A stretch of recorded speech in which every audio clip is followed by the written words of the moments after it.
आपके इस प्रकार अकस्मात मारीच की कुटिया में आने से मन में शंका हो रही है। आपके राज्य में सब कुशल तो है ना लंकेश्वर? तात, हम तुमसे सहायता मांगने आए हैं।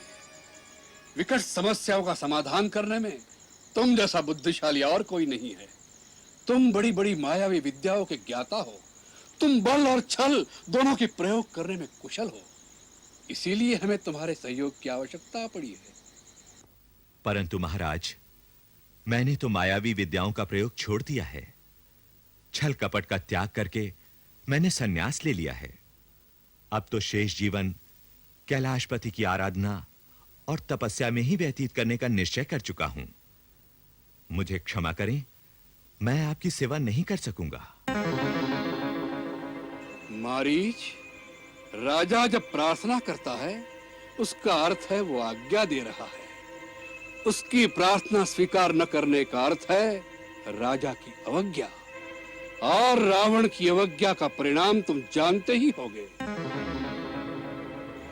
इसीलिए हम जैसा कहते हैं वैसा ही तुम्हें करना होगा। आप बहुत अशांत लग रहे हैं लंकेश। कहिए, आपकी चिंता का कारण क्या है और उसके लिए मुझे क्या करना होगा? मारीच, एक मानव ने हमारी छावनी को विध्वंस कर डाला है। खर और दूषण को मार डाला है। एक मानव ने? कौन है वो? सुना है अयोध्या का कोई राजकुमार है, राम, जो अपने छोटे भाई लक्ष्मण और अपनी पत्नी सीता के साथ पंचवटी में रहने आया है। उसने हमारी प्यारी बहन शूर्पणखा का भी अपमान किया है। उसकी नाक काट कर उसे कुरूप बना डाला है।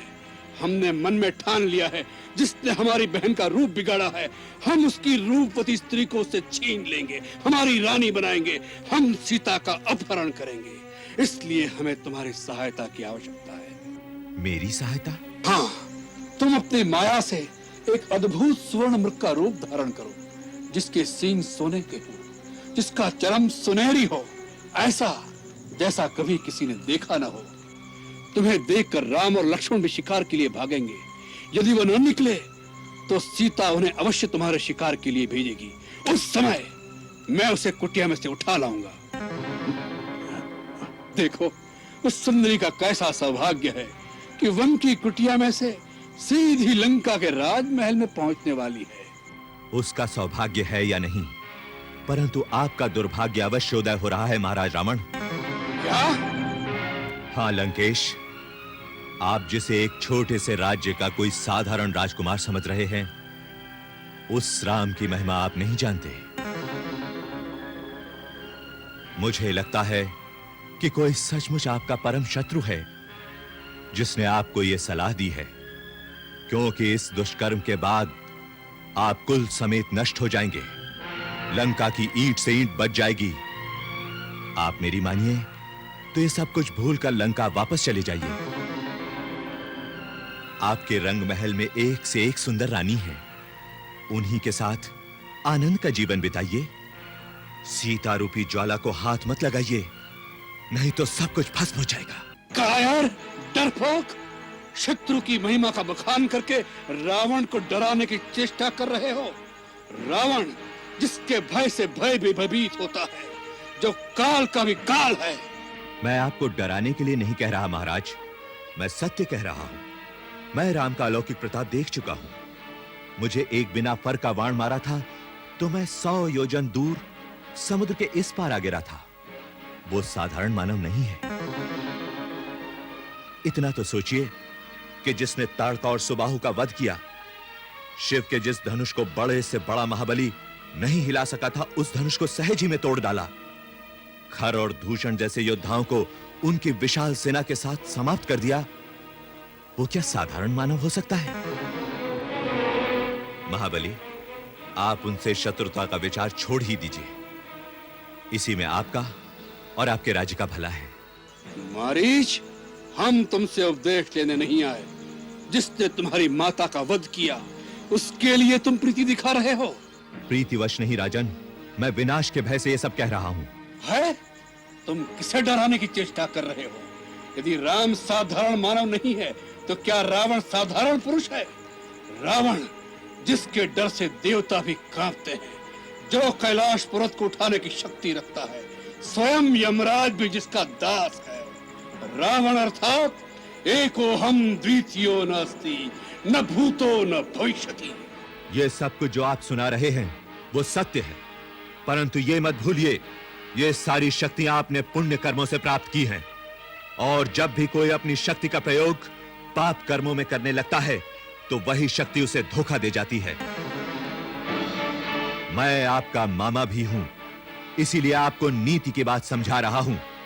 जो नारी अपनी इच्छा से ना आए वो अग्नि की ज्वाला होती है। क्यों एक जलते हुए अंगारे को हृदय से लगाना चाहते हो? बस मारीच, उपदेश सुनने की आदत नहीं त्रिलोक विजयी रावण को। हम तीनों लोकों के राजा हैं। संसार की सभी सुंदर वस्तुओं पर हमारा अधिकार है। हमारे लिए कुछ पराया नहीं, सब कुछ हमारा है। हमें नीति मत सिखाओ। शक्तिशाली पुरुष जो करता है वही नीति कहलाती है। शक्ति का सबसे विनाशकारी रूप भी यही है।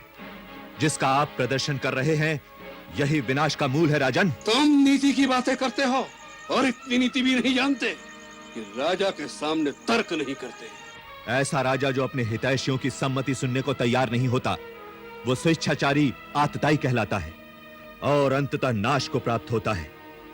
क्या आपके बुद्धिमान मंत्रियों ने इस विषय में आपको कोई सम्मति नहीं दी? जिस राजा को अपने बाहुबल, अपनी शक्ति पर भरोसा नहीं होता वही मंत्रियों की मंत्रणा के जाल में फंसा रहता है। मंत्रियों का काम है राजा की आज्ञा का पालन करना, आज्ञा देना नहीं।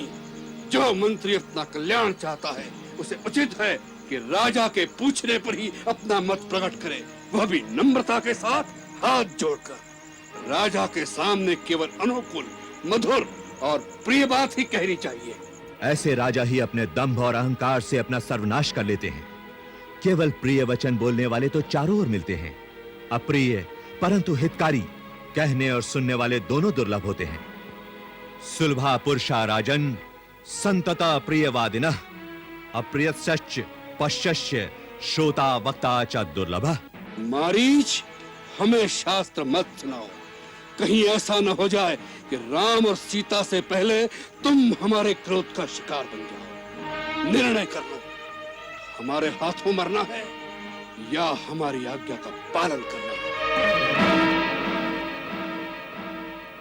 महाराज, हर प्रकार से आज मेरी मृत्यु निश्चित है, परंतु राजा के हाथों अपराधी होकर मरने से कलंक लगता है।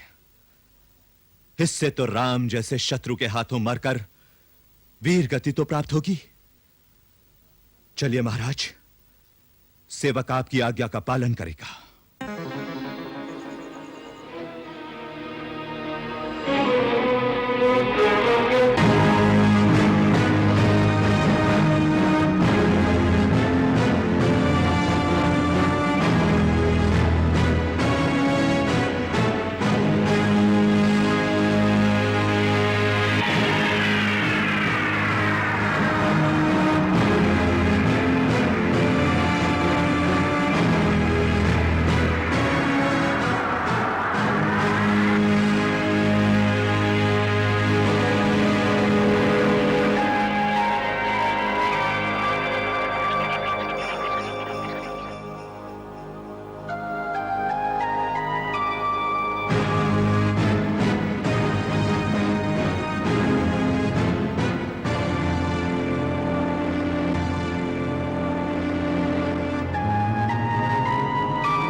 अद्भुत दृश्य देखा है। क्या हुआ सीते? एक अलौकिक मृग हमारे आश्रम के पास घूम रहा है। अलौकिक मृग? हाँ। कहाँ है? आइए जल्दी आइए, आइए स्वामी, आइए जल्दी आइए।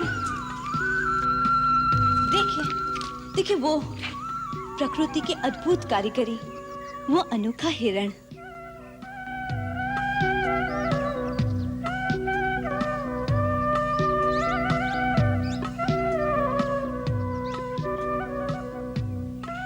ऐसा विचित्र मृग कभी देखा है? इसके सींग देखिए, लगता है सोने के हैं। उसकी खाल भी सुनहरी है। सचमुच अद्भुत, विलक्षण। देखा लक्ष्मण? देख रहा हूं भैया। स्वामी, इसे किसी प्रकार पकड़ लीजिए ना। ओहो, कितना मनभावन मृग है। पकड़ ले। क्या करोगी कल्याणी? इसे अयोध्या ले जाएंगे। देखकर सब विस्मय से चकित रह जाएंगे। इसके पैरों में घुंघरू बांधूंगी। जब महल में छम छम चलेगा तो माताएं कितनी प्रसन्न होगी। नहीं तो वनवास की स्मृति स्वरूप भरत भैया को भेंट दे दूंगी। जाइए ना, जल्दी पकड़ लाइए।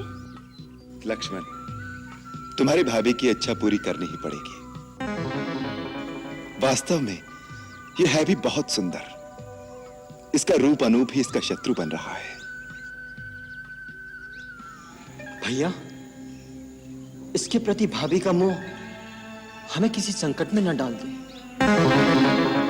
मुझे तो यह स्वर्णमग माया जैसे जान पड़ता है।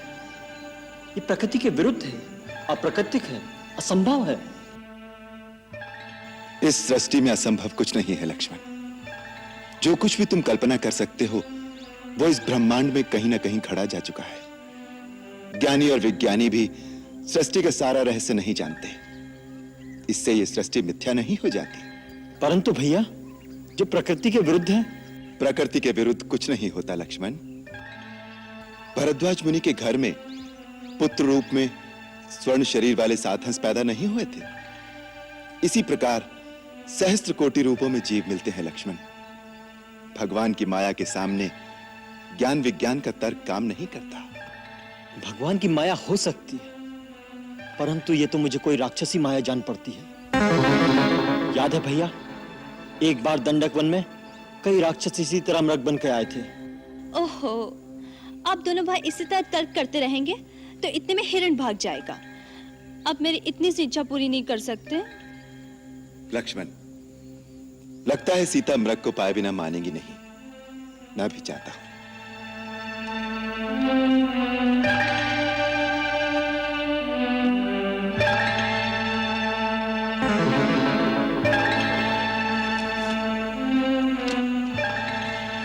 यदि मृग जीवित हाथ ना आया तो क्या हुआ?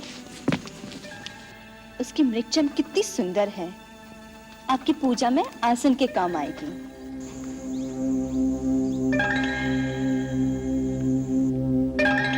भैया, मुझे अब भी संदेह है कि कोई राक्षसी माया ना हो। यदि राक्षस ही हुआ तो उसका अंत होना भी आवश्यक है। लक्ष्मण, तुम पर्णकुटी में सीता के साथ सावधानी से इनकी रक्षा में रहना। कहीं तुम्हारा संदेह सत्य ना हो। मैं जानकी की इच्छा पूरी करने के लिए इस कांचन रथ के पीछे जाता हूं। जीवित अथवा मारकर शीघ्र लौट आऊंगा। लेकिन सावधान लक्ष्मण, वन में कई राक्षस घूमते रहते हैं, इसलिए किसी भी स्थिति में सीता को अकेली मत छोड़ना। जो आज्ञा भैया।